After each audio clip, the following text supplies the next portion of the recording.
Good morning प्यारे बच्चों। आज हम करेंगे वर्कशीट नंबर 37। सब्जेक्ट है सोशल साइंस, क्लास है 6 और डेट है 26 फरवरी। आज का हमारा टॉपिक है आरंभिक नगर। ये आपकी बुक का चैप्टर 3 है जो आज हम अपनी इस वर्कशीट में डिस्कस करेंगे। बहुत इंपॉर्टेंट है, इसलिए हम ध्यान से इस वर्कशीट को करेंगे। हड़प्पा संस्कृति भारत की सबसे प्राचीन सभ्यता है। हड़प्पा शहर का अधिकांश भाग रेलवे लाइन निर्माण के कारण नष्ट हो गया था। जो हड़प्पा शहर है ये आधुनिक पाकिस्तान में है। जिस समय अंग्रेजों का भारत पर शासन था उस समय यहाँ पर रेलवे लाइन बिछाई जा रही थी, तो नीचे बहुत सारी ईंटें निकलती चली गईं। तो उन ईंटों का इतनी ईंटें थी कि उनसे बहुत सारी सड़कें बनाई गईं, लोग अपने अपने घरों में ले गए। शुरू में तो किसी का ध्यान नहीं गया क्या इतनी ईंटें क्यों निकल रही हैं, लेकिन बाद में जैसे अधिकारियों का ध्यान गया तो उसकी जाँच कराई गई। ठीक है, तो फिर धीरे धीरे पता चला कि यह तो एक बहुत पुरानी सभ्यता है और हड़प्पा शहर की वजह से ही इस सभ्यता का नाम, इस संस्कृति का नाम रखा गया हड़प्पा संस्कृति। ठीक है, आपको ध्यान रखना है इस हड़प्पा से, क्योंकि सबसे पहले जो इसका हमें पता चला था वो चला था हड़प्पा शहर में। सबसे पहले इसकी हड़प्पा शहर में खुदाई हुई थी, इसीलिए इसका नाम हड़प्पा संस्कृति रखा गया है। आगे देखेंगे हम। इन शहरों का निर्माण लगभग 4700 साल पहले हुआ था। कितने साल पहले? 4700 साल पहले, यानी कि बहुत पुराने। उस समय भी भारत में कितनी समृद्ध संस्कृति थी, कितना समृद्ध समाज था, हमें इससे पता चलता है। जब यहाँ की खुदाई हुई कि एक बहुत वेल मैनेज्ड शहरों यहाँ पर निकले, नीचे जो दबे हुए थे, जिनके खंडर थे, ठीक है, वो मिले, अवशेष मिले। तो उससे पता चलता है कि जो हमारे भारत की संस्कृति है वो पहले से ही बहुत ज़्यादा समृद्ध रही है। ये नगर आधुनिक पाकिस्तान के पंजाब सिंध प्रांतों, भारत के गुजरात, राजस्थान, हरियाणा और पंजाब प्रांतों में मिले हैं। ठीक है, सबसे पहले तो कहाँ पर मिले थे? हड़प्पा में, हड़प्पा शहर में। इसी नाम पर इसका हड़प्पा संस्कृति नाम रखा गया। लेकिन ये बहुत सारे क्षेत्रों में फैली हुई थी, केवल एक ही जगह नहीं थी, बहुत सारे क्षेत्र में। कहाँ कहाँ पर? जो आधुनिक पाकिस्तान है उसके पंजाब और सिंध प्रांतों में, भारत के गुजरात, राजस्थान और हरियाणा प्रांतों में इनके अवशेष मिले हैं, इन नगरों के। ठीक है, एक बार हम मैप में भी देखेंगे, पहले इसे हम पूरा कर लेते हैं। इन सभी स्थलों से पुरातत्वविदों को अनोखी वस्तुएं मिली हैं। कैसी कैसी वस्तुएं मिली हैं? जैसे मिट्टी के लाल बर्तन जिन पर काले रंग के चित्र बने हुए थे, पत्थर के बाट, मोहरें और मनके, तांबे के उपकरण और पत्थर के लंबे ब्लेड आदि। मतलब इस तरह की बहुत सारी वस्तुएं यहाँ से मिली हैं। जब यहाँ पर खुदाई हुई तो ऐसी बहुत सारी, जैसे मिट्टी के लाल बर्तन हुए जिन पर काले रंग के जो है चित्र बने हुए हैं, पत्थर के जो है बाट, मोहरे, मनके, तांबे के बहुत सारे उपकरण, पत्थर के लंबे ब्लेड, ऐसी बहुत सारी चीज़ें, मूर्तियाँ, ऐसी बहुत सारी चीज़ें यहाँ पर मिली हैं। देख लेते हैं एक बार, हमारे मैप दिया हुआ है, मैं आपको दिखा देता हूँ। देखिए यहाँ पर ये जो मैप है, थोड़ा छोटा कर देता हूँ मैं इसे। ये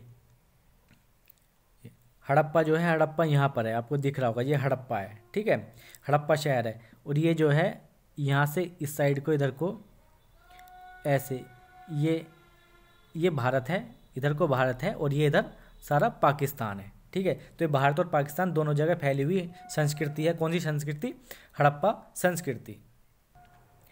भारत में हड़प्पा संस्कृति के अवशेष राखीगढ़ी में, कालीबंगा में और गंवेरीवाला में, चनूदड़ो में, धोलावीरा, सुरकोतरा, लोथल, इन सब जगह मिले हैं। ठीक है, हरियाणा हो गया, राजस्थान हो गया, गुजरात हो गया, ये सब बहुत सारी जगह पर यहाँ पर भारत में हड़प्पा संस्कृति के अवशेष यहाँ पर मिले हैं। ठीक है, और ऐसे ये पाकिस्तान है। पाकिस्तान में कहाँ कहाँ पर मिले हैं?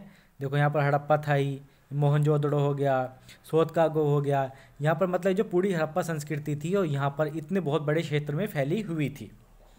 आगे हम देखेंगे अब नगरों की विशेषता। इन नगरों की क्या क्या विशेषता थी वो हम देखेंगे। इन नगरों में से कई को 2 या उससे अधिक हिस्सों में विभाजित किया गया था। जो नगर थे, जैसे मान लीजिए ये नगर है ये, तो इसके 2 हिस्से थे। कुछ नगरों के, कई नगरों के 2 से ज़्यादा भी हिस्से थे। 2 हिस्से थे, जैसे कि पश्चिमी हिस्सा है ये छोटा होता था, जो पूर्वी हिस्सा है ये बड़ा होता था। जो पश्चिमी हिस्सा है ये ऊंचाई पर बना हुआ होता था। ये जो पूर्वी हिस्सा है ये नीचे बना, ये बड़ा तो था लेकिन नीचे बना हुआ होता था। तो ऐसा माना जाता है जो ऊंचाई वाला जो हिस्सा था इसे नगर दुर्ग, यहाँ पर जो शासक वर्ग थे वो रहते होंगे। ठीक है, ऊंचाई पर था तो इसलिए ऐसा माना जाता है, और यहाँ पर आम जनता रहती होगी जो निचला हिस्सा है। तो इस तरीके से 2 भागों में विभाजित थे। और ये चारों तरफ की जो दीवार हैं, ये दीवारें ईंटों की बनी हुई होती थी इन नगरों की। इस तरीके से नगर जो थे चार दीवारी से घिरे हुए होते थे। तो एक बहुत ही व्यवस्थित तरीके से इन नगरों को बसाया जाता था। अब आगे देखेंगे, प्राय पश्चिमी भाग छोटा था लेकिन ऊंचाई पर बना हुआ था। मैंने आपको भी बताया कि जो पश्चिमी भाग था वो छोटा था लेकिन ऊंचाई पर बना हुआ था। पूर्वी हिस्सा बड़ा था लेकिन निचले इलाके में था। जो पूर्वी हिस्सा था वो क्षेत्रफल में तो बड़ा था लेकिन वो निचले इलाकों में बड़ा मतलब नीचे थे वो हिस्से।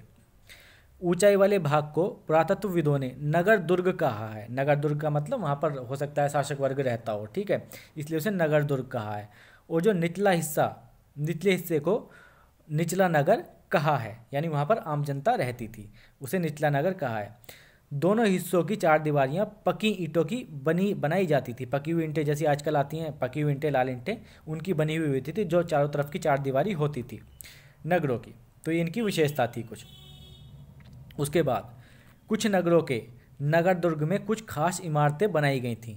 जो कुछ नगर ऐसे भी हैं जिनके अंदर कुछ स्पेशल, कुछ खास इमारतें भी बनाई गई थी जिनमें हो सकता है कई तरह के कुछ विशेष अवसरों पर उनका प्रयोग किया जाता होगा। जैसे मिसाल के तौर पर मोहनजोदड़ो में खास तालाब बनाया गया था। मोहनजोदड़ो में एक तालाब मिला है, ठीक है, तालाब के अवशेष मिले हैं जिसे नाम दिया गया है महान स्नानागार का। और ऐसा माना जाता है कि यहाँ पर विशिष्ट नागरिक विशेष अवसरों पर स्नान करते थे। विशिष्ट नागरिक का मतलब यहाँ पर है कि जो शासक वर्ग हुआ या फिर जो उस तरह के जितने भी लोग होते, जो विशिष्ट लोग होते थे, वो कुछ विशेष अवसरों पर इस जो स्नानागार में स्नान करते थे, नहाते होंगे, ऐसा माना जाता है, ठीक है, ऐसा अनुमान लगाया गया है। उसके बाद कालीबंगा और लोथल जैसे नगरों में अग्निकुंड मिले हैं। जो कालीबंगा है ये राजस्थान में है, लोथल गुजरात में है, ठीक है। यहाँ पर क्या मिले हैं? अग्निकुंड मिले हैं। तो ऐसा माना जाता है संभवतः यज्ञ किए जाते होंगे। तो ऐसा माना जाता है कि इन नगरों में यज्ञ किए जाते होंगे, इसीलिए अग्निकुंड मिले हैं। हड़प्पा, मोहनजोदड़ो और लोथल जैसे नगरों में बड़े बड़े भंडार गृह भी मिले हैं। भंडार गृह मतलब जो अनाज उस समय उगता होगा उसका भी भंडारण किया जाता होगा। ये बात कब की हो रही है? 4700 साल पहले की बात हो रही है, ठीक है, लगभग इतने 100 साल पहले की बात हो रही है। उस समय भी इतनी सारी व्यवस्थाएं थीं, इतने व्यवस्थित तरीके से नगरों को बसाया जाता था। ये अपने आप में एक बहुत विचित्र बात है। उसके बाद भवन, नाले और सड़कें। इन नगरों के घर आमतौर पर 1 या 2 मंजिला होते थे। ये जो नगर थे, हड़प्पा संस्कृति के जो नगर थे, इनमें जो घर होते थे या तो 1 मंजिला होते थे या 2 मंजिला होते थे। घर के आंगन के चारों ओर कमरे बनाए जाते थे। जो आंगन होता था इस तरीके से, इसके चारों ओर कमरे इस तरीके से बनाए जाते थे, यानी आंगन बीच का खाली रहता था। अधिकांश घरों में एक अलग स्नानागार होता था। जो सभी घर थे उनमें एक जो स्नानागार होता था वो अलग भी हुआ करता था। और कुछ घरों में कुएं भी होते थे, यानी कुछ ऐसे भी घर हैं, हो सकता है कुछ वो जो अभिजात वर्ग के हों, यानी जो अमीर वर्ग के हों, या जिनमें कुएं भी पाए जाते थे। पानी निकालने के लिए उनमें कुओं की व्यवस्था अपने घरों में की जाती थी। तो ये सारी विशेषताएं थीं हड़प्पा संस्कृति के नगरों की, जो हमने इस वर्कशीट में देखी।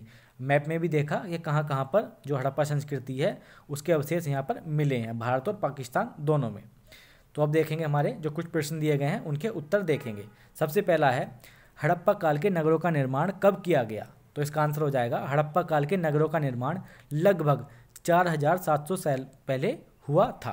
तो पहले क्वेश्चन का आंसर आपको ये लिख देना है। नेक्स्ट क्वेश्चन है, हड़प्पा के नगरों के अवशेष किन स्थानों पर मिले हैं? तो इसका आंसर हो जाएगा, हड़प्पा नगरों के अवशेष आधुनिक पाकिस्तान के पंजाब और सिंध प्रांतों एवं भारत के गुजरात, राजस्थान, हरियाणा एवं पंजाब प्रांतों में मिले हैं। थर्ड क्वेश्चन है हमारा, हड़प्पा काल के नगर किन 2 भागों में विभाजित होते थे? तो इसका आंसर हो जाएगा, जो 2 भाग थे, एक तो नगर दुर्ग और एक निचला नगर, इन 2 भागों में विभाजित होते थे हड़प्पा काल के नगर। तो इस तरीके से हमने अपनी वर्कशीट को डिस्कस किया। आपको कैसी लगी कमेंट करके ज़रूर बताना। अगर वीडियो अच्छी लगी तो वीडियो को लाइक करना और शेयर भी करना। Thank you, thanks a lot.